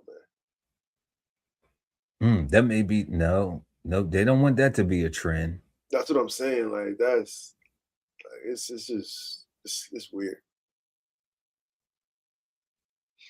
But yeah, nah. President needs to stop getting shot at though. That ain't cool. President does need to stop getting shot at though. That is a real. I definitely agree with that guy. Like it's just showing that, you know, the state of society is really wild. You know, it's getting wilder and wilder and wilder. Yo, amateur perspective, right? My president's being shot at home at his front door, while the country's at war with. I don't know. That's they got to stop.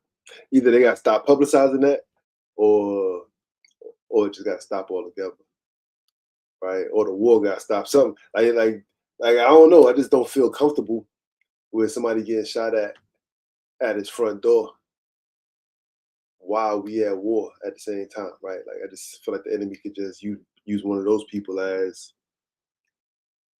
a threat, a sleep aid, you know, whatever. I don't like I really, God, we don't have communities anymore at all. We have neighborhoods, and I think that is emblematical of what society is right now, is a big ass neighborhood. People are scared to say this. People scared of the kids. They scared to say this. They scared to stand up for this. Or kids scared to stand up for that. They scared to be truthful. People want to have rather have numbers of powers of people that are just agreeable versus like that don't make no sense. Like that ain't even like that's, and they feel more comfortable doing that than actually being right about the rightness, in the so-called what we call the Black community concept. Okay, look how that's how Black people treat each other in these neighborhoods where we see, like in Chicago, these places like that, Chicago, all this violence, New Orleans, DC, New York, LA, California, and a few other places. They shooting at the block that's 2 blocks over, or the guys that live down the street, they share the school. They go to school together. They go to the same grocery store. Their mamas and them go to the same grocery store, go to the same corner store. That's and they shooting at each other. So it seems like it's a direct representation of the climate in America, the social climate going on. And it seems like because nobody wants to be better, because better is demonized. What make you, when you don't follow the crowd, you arrogant. When you want people to do better, then you think you better.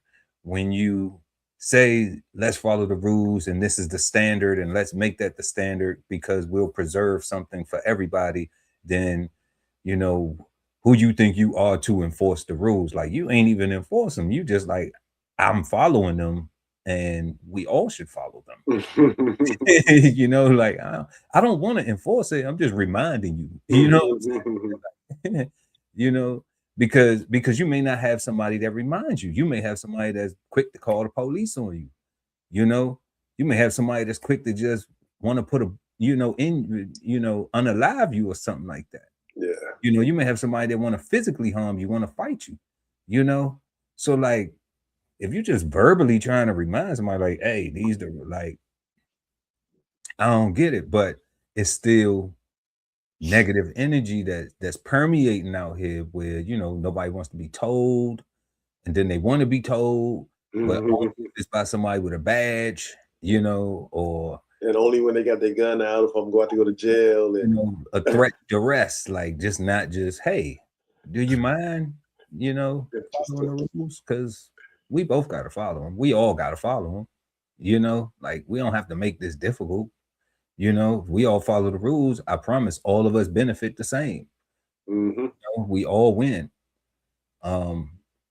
Because and it don't be about me, you know, it may be about us collectively, all of us, you know, everyone benefiting. But I think it directly just reflects the climate, the social climate in America. Interesting though.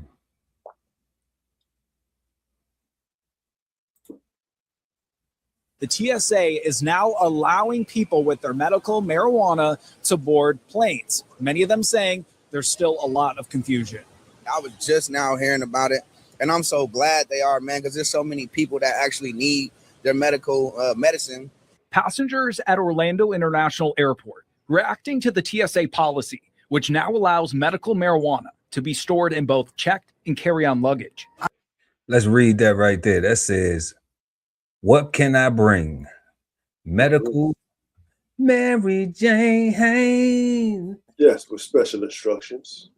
Yes, special instructions. Carry-on bags, check bags. TSA screening procedures are focused on security and are designed to detect potential threats to aviation and passengers. Accordingly, TSA security officers do not search for illegal drugs, but if any illegal substance or evidence of criminal activity is discovered during security screenings, TSA will refer the matter to a law enforcement officer. Okay.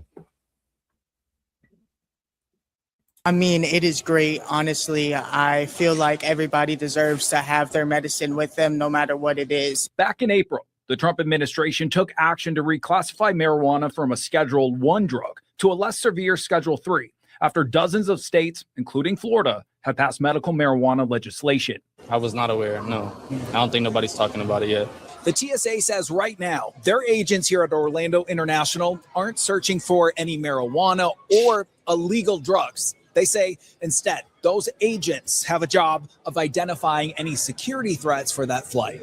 You're only supposed to be looking through like the x-rays and stuff like that. They should be able to focus on that more. At this point, it's still unclear if or how TSA agents would verify if somebody has a medical marijuana license. Orlando police tell us if their officers are called to a security line, officers will evaluate the circumstances and enforce applicable laws accordingly, which calls for a $100 fine if the amount is under 20 grams if someone doesn't have a medical marijuana license. Okay, so what they're saying is, now what they didn't say with that was that they would take it. Correct. They just said if you have under 20 grams, so you could have like a half ounce, that's like 14. I mean, why would you travel with more than a half? Like, that's crazy. That's a lot too, though. Like, for you to be able to take for personal use, that's pretty good too. That's pretty phenomenal for you to be able to take a whole half on the plane with you, and you know, going between state to state, even as a as a medical patient. But even saying if it's less than 20 and it's just personal use, recreational, that they only gonna find you $100 to fly with it. Yeah. You know, That's not, that's, and they made it Schedule 3 now. So I'm also interested to see how the firearm laws are going to change as well, because currently, right now, if you are a registered medical patient, then you can't possess a firearm. Okay. It is illegal for you to go in, get the application, and I think it's a box that they have on there that says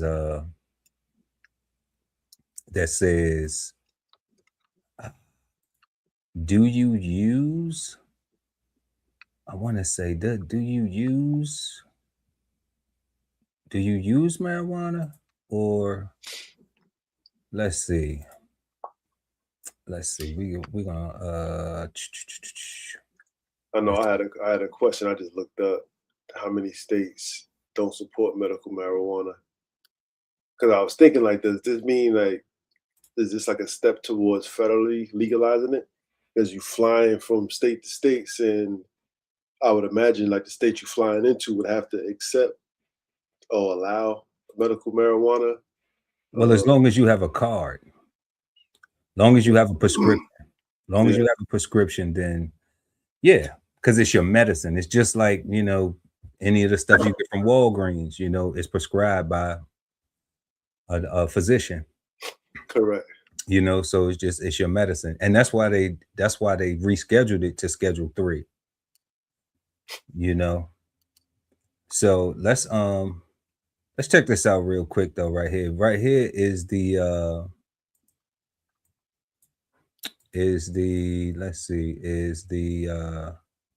United States Concealed Carry Association. Okay. And let's look right here. We see federally prohibited persons, including marijuana users. And it says the Federal Gun Control Act of 1968, Federal Omnibus Consolidated Appropriations Act of 1979 make it illegal for a person who fits into any of the following categories to ship, transport, receive, or possess firearms or ammunition. These laws prevent a state from issuing a concealed carry permit license, as it will be legal for people who fit in these categories by federal law to own or possess a gun. And they have all of these things right here. Y'all can read this. The link will be in the description, but it goes right here to say persons who are unlawful users of or are addicted to narcotics or any other controlled substances, including marijuana. See below. And then here it says, see below, you see these exemptions here, but this has not been updated. And it says, federal law prohibits medical marijuana users from possessing or buying firearms and ammunition, even if state law allows the drug's use. An individual can't have both licenses. Under federal law, any marijuana user is an unlawful user of a controlled substance. And that's what I was saying, right? Like, that's so confusing. Well, I'm not going to say it's confusing right now. I'm going to say that it hasn't caught up yet. So I would say right now, this law is in place. Yeah. Okay. This is as it stands right now. Okay. But I would think if I can have a prescription for, oxys or whatever, or Zans or all that stuff, and still own a firearm, then that's true. We just waiting for this to catch up, because because why would it be scheduled in Schedule 3, similar to those particular other medications, and those people can still own firearms? Those people aren't restricted from owning firearms, accessing firearms, right? Correct. So I think that it just needs time to catch up. I think it isn't there yet because it's just so fresh and new, and we're seeing a lot of rollout of the acceptance, but we haven't seen yet all of the legislative processes take effect. Bubba and Brown says, this is all so confusing. I was reading There's certain airlines like Delta have their own strict policies and may prohibit it on their flights, regardless if it's a medical status. Okay, yeah. So that's the thing. It's just being rolled out. So it depends. Maybe you can only fly Frontier, you know. Spirit probably had maybe JetBlue and Frontiers like bring the bud. It's okay. You know, light up in the bathroom, soul plane. They might be with it. But I'm sure it's gonna be policy, but at a certain point in time, it's gonna override. You know, it's gonna override. It's gonna be common ground for everybody. You know, it'll and the language will be, you know, explained and specific, and it won't be, is it this or is it that? You know, correct. But there's only 3 states where medical marijuana isn't allowed. Right. Yeah. So that's the thing where it's like, look at this whole, you know, and those 3 states are going to be coming along soon because everybody else is doing it and it's illegal now. So there'll be a way for them to get revenue on it, be able to tax revenue. They're just hurting themselves right now. New business revenue, you know, and all of these other things that get established. And yeah, it's new. It is new, but it goes to one of them things with telling people. I could think back, like, you know, over 20 years ago when, you know, I'm joining the military and you can't smoke. And I went from, you know, enjoying the smoke all the time, you know, in my youth. Right. So it's like, and you just say, you know what, I'm gonna put this down because I have a goal, you know, and that goal requires for me to put this thing down.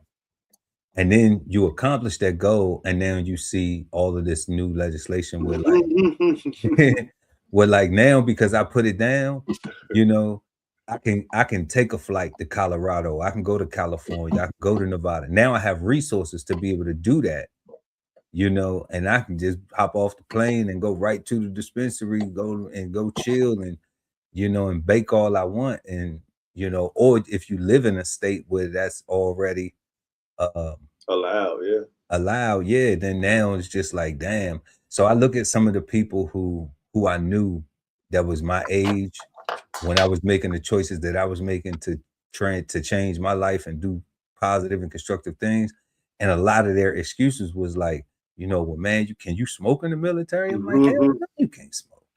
You know, like, well, I don't know if I could go. Like you said, you can't go to hopefully have a better quality of life for yourself in the future and your babies that you smoking around here making, you know, like you can't do that and just put that down for a little bit, you know. So that's some very good progress in the world of cannabis. So I know it's a lot of people who are happy about that.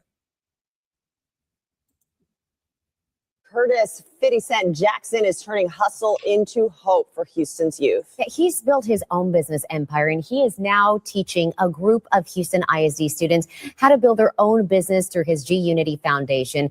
In an exclusive interview and his very first local TV interview, I sat down to talk to 50 Cent about his biggest investment yet, giving Houston kids a chance to see a future they never imagined. The program is called G Unity Business Lab. More than 100 Houston ISD high school students are selected to participate in a year-long program.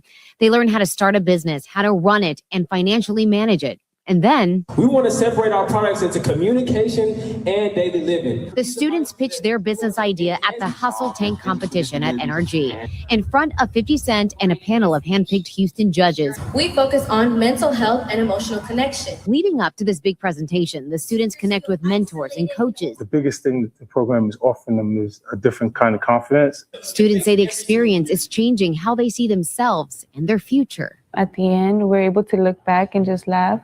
Because although it was hard at some point, it, like you said, it was worth it.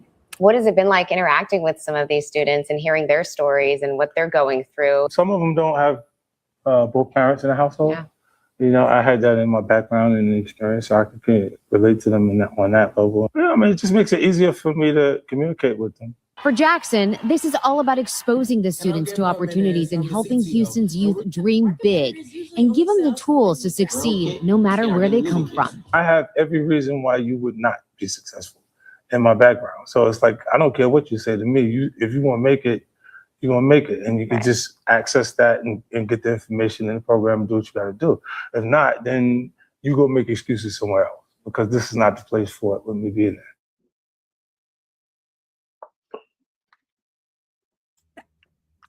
Yes, indeed. Shout out to 50, man. Shout out to 50 Cent. Shout out to Curtis 50 Cent Jackson. Yeah, she said 50. She said 50. She said 50. Curtis 50 Cent Jackson. You know, I want to give a G Unit. Shout out, big G Unit. Shout out, man, because G Unit T. You know, because that is dope, man. That is dope.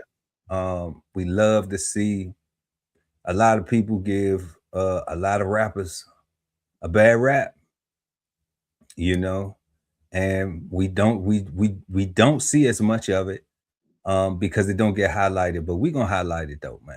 You know, like we caught his other story with the donation from the Diddy documentary, you know, and we look for stuff like that. We not always looking for the new single or the new album drop, you know what I'm saying? Like we looking for the stuff that is empowering, you know, because we want to be better. Yeah. You know, so we ain't all on the trends, you know, like, yeah, I like Kendrick Lamar and Drake and J. Cole and 50 Cent and Rick Ross, you know what I'm saying? And everybody else. Like I'm a fan of the music, of the artistry. I don't know none of them cats to be picking a side or be thinking that my life is like they life and none of that foolishness, man. Like, you know, we know the difference, but that right there, that's the type of good stuff that we love to see.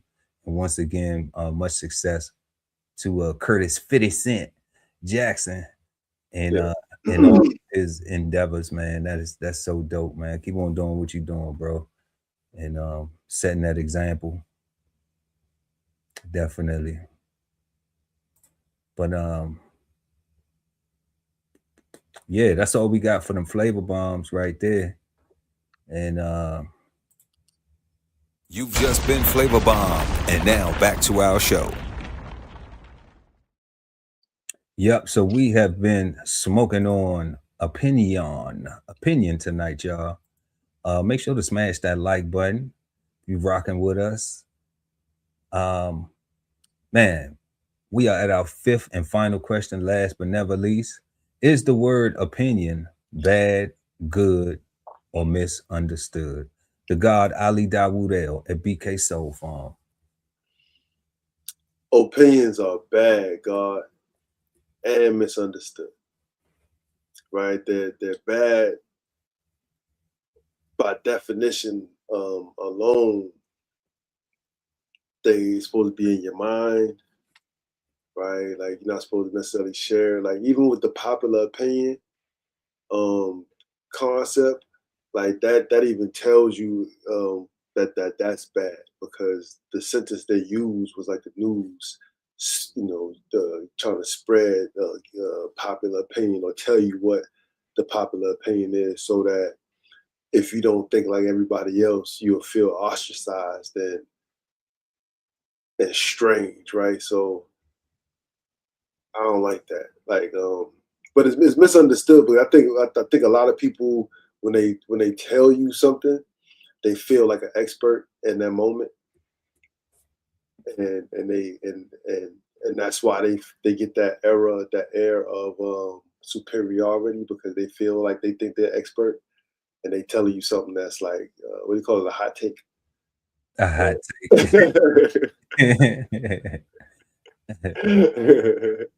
It's like, what are you gonna pick?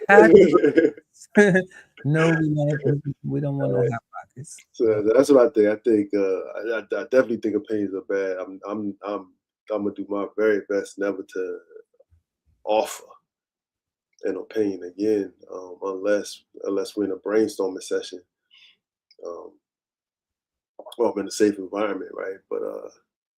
But I think folks are using it wrong. I think people just don't understand, right? Like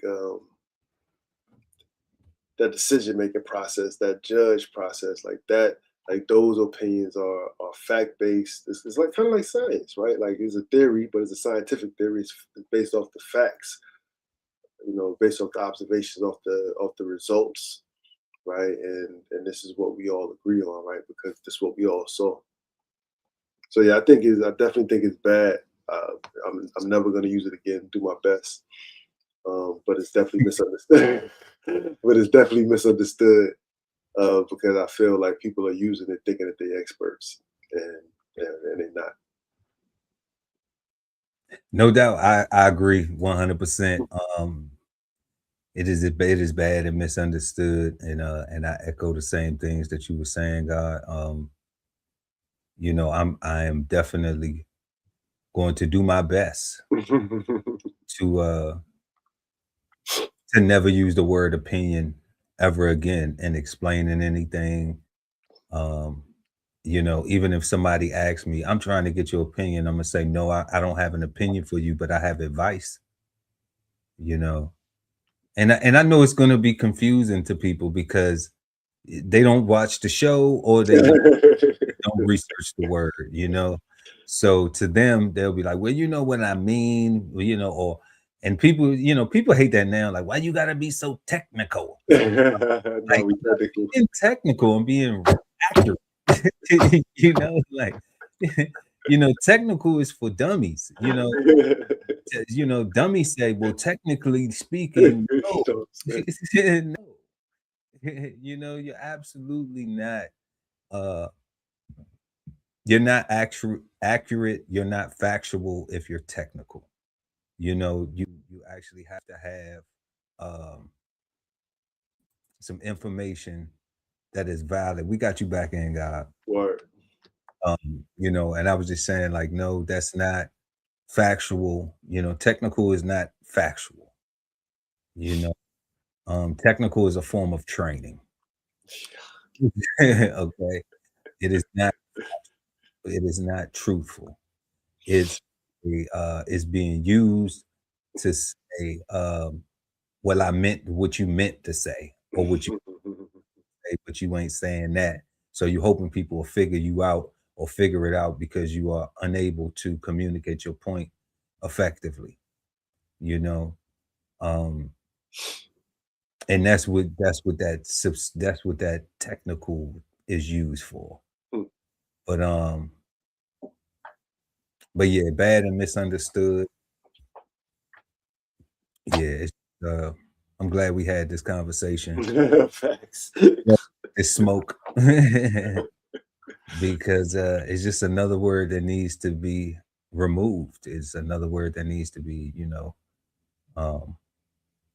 really taken into consideration when people are trying to exemplify better communication, have better results with their communication, and their advice that they're giving, and their advice, and helping others to not come from I feel like, in my opinion, I feel like, to me, it's like, okay,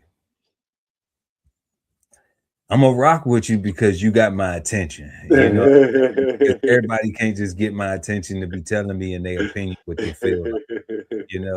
I'm picky with my attention, with who I give it to. Man. Because I don't think everybody is worthy of my attention. So definitely call it what you want, or don't call it at all. But like we always say, we are not the gurus. We are just trying to figure these things out ourselves as we go. And tonight, y'all, we have been smoking on the word opinion. We had 5 questions. What do you think of when you hear the word opinion? When can sharing an opinion become harmful, feeling like criticism? The saying, opinions are like a-holes. Everyone has one. Is it true? Yes or no? And why? Why do people hold tightly to opinions when evidence proves otherwise? And is the word opinion bad, good, or misunderstood? What we would like for you to do is let us know in the comment section your answers to those questions, and we will definitely respond to you. And we appreciate everybody for pulling up, hanging out with us tonight. We hope you got something valuable or tangible out of tonight's smoke. And like we always say, you know, if you got something, specifically how we say it is, we are not the gurus. If you like something that we smoking on, pick it up, have a smoke. If not, leave it in the ashtray so somebody else can come by and have a good day. You know, we want everybody to have a peaceful, positive, and productive Memorial Day weekend, y'all. You know, I know it's raining in a lot of places, so if you can barbecue safely. If you're traveling somewhere, please get home safe. You know, and then tomorrow, just as a reminder, y'all, at 3 p.m., wherever you at, you know, just give a moment of silence for all of the soldiers in the armed forces who have sacrificed, who wasn't able to RTHP, that's return home port, you know, or died during the course of, you know, trying to protect this country. So that's all we got. Make sure y'all smash that like button. I'm Chef Earl Pearl at DBCHEFTV, always with the God Ali Dawood L at BK Soul Farm. And we are the Cigarden Panel. Until next time, peace, God. Peace, God.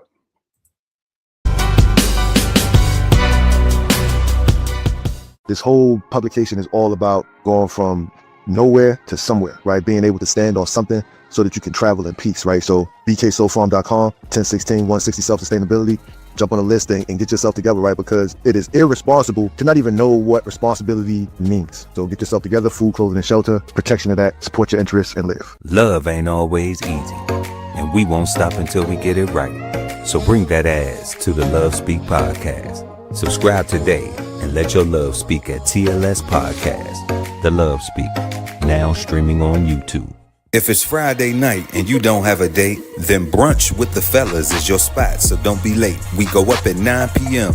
with the trending topic news. Smash the like, comment, subscribe, and share the content. Don't be rude at Brunch Fellas, now streaming on YouTube. You are the key to your financial freedom, so unlock your inner wealth with financial fundamentals at Bows on the Table. Subscribe today and never miss a meal at Bows Podcast. Bows on the Table, now streaming on YouTube. At the Veteran Kettle Podcast, we thank you for your service, support, and sacrifice to our country.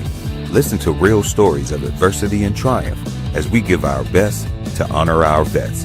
Subscribe today and watch episodes now streaming on YouTube at TVK Podcast, The Veteran Kettle. Sign up for the newsletter and shop merch and clothing at DBCHEFTV.com.